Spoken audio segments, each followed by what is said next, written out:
Welcome to fakTOP. You know, we all have cities that feel familiar to us, even if we've never stepped foot on their streets. It's a strange feeling, isn't it? Cities we know from the movies we watched as kids, from that one photograph that's been your phone wallpaper for years. Today, here on fakTOP, I've picked 8 cities that aren't just places on a map. They are often called the most beautiful in the world, but we aren't looking at them because they are the best. We're here because they have something rare: atmosphere.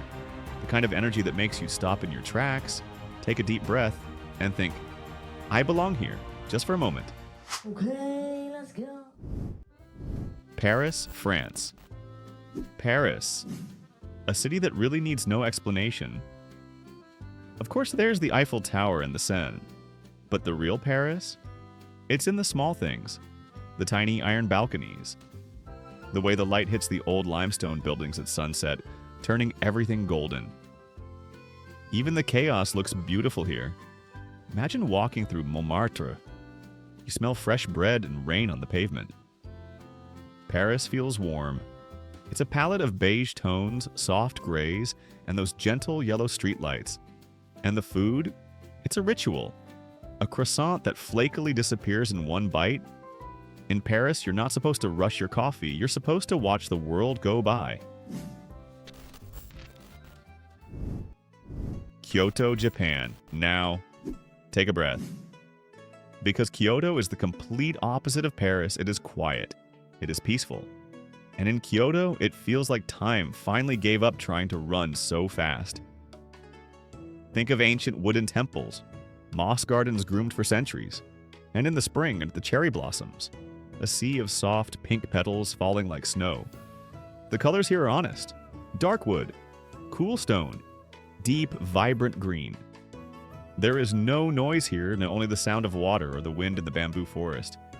Kyoto is a city where you naturally start speaking, just a little bit quieter, out of respect for the silence.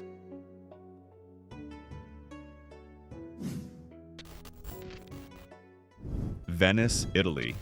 Venice is a city that technically shouldn't exist.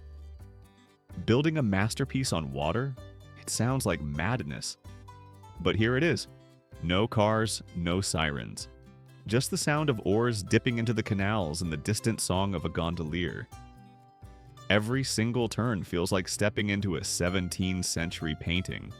The walls are peeling, the stairs are wet, and yet it's perfect. You see warm terracottas, shimmering blues, and the sun reflecting off the water. Venice isn't about being comfortable, it's about feeling like you've traveled back in time. By the way, if you're enjoying this journey here on fakTOP, maybe consider supporting the video with a like. It helps me create more of these little escapes for you. Alright, let's cross the ocean.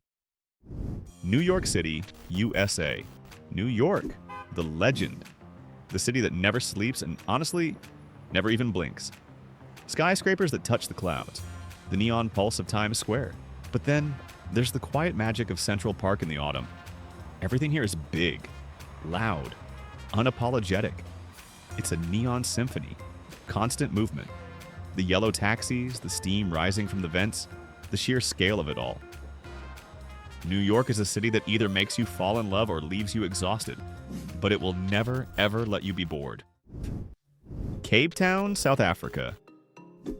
Cape Town. This is where the city and the wild decide to become one. You have the modern skyline, but right behind it, the massive ancient presence of Table Mountain, and in front of you, the infinite Atlantic Ocean.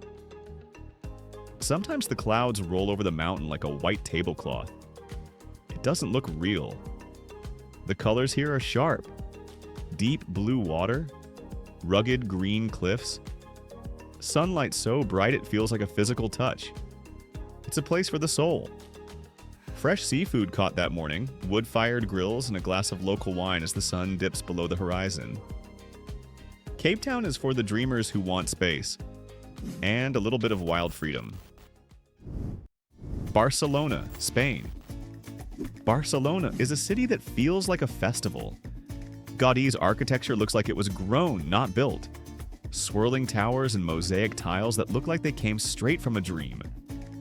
You have the Gothic quarter with its mysterious narrow alleys, and just a few blocks away, the beach. The sun is always there. The sea breeze is always there. Everything is painted in warm ochre and bright blue. Life here doesn't happen inside an office. It happens on the terraces, over tapas, paella, and loud laughter with friends. Barcelona teaches you that the most important thing to do today is to enjoy being alive. Sydney, Australia. Sydney feels like the future, but a very relaxed one. The iconic white sails of the Opera House, the massive arch of the Harbour Bridge, everything feels clean, open, and full of light. It's a city where you can finish work and be on a world-class surf beach in 20 minutes. The air smells like salt and eucalyptus. There's a balance here that's hard to find anywhere else. A mix of high-energy business and a total no-worries attitude. And the coffee. Oh, the coffee. It's practically a religion there. Sydney is for those who want the best of both worlds, the pulse of a metropolis and the heart of the ocean. And finally, Prague. Prague, Czech Republic. Walking through Prague is like walking through a fairy tale that never ended. The stone bridges, the astronomical clock, the Vltava River winding through the heart of the city like a silver ribbon. Look up and you see 1,000 spires and red rooftops. The colors are soft, like an old photograph. Faded golds and dusty reds. The food is heavy, honest, and warm. Perfect for a cold evening with a glass of the world's best beer. Prague is a city where you just want to follow the cobblestones and see where they take you. There are thousands of beautiful cities in this world, but these 8, they have a way of staying in our hearts. They remind us that the world is huge and there is so much beauty waiting to be seen. So I want to know, which of these cities felt like home to you while you were listening? Tell me your story in the comments. I read every single one. And if you enjoyed this little escape, subscribe to fakTOP. We have many more journeys ahead of us. Take care of yourself, and I'll see you in the next one.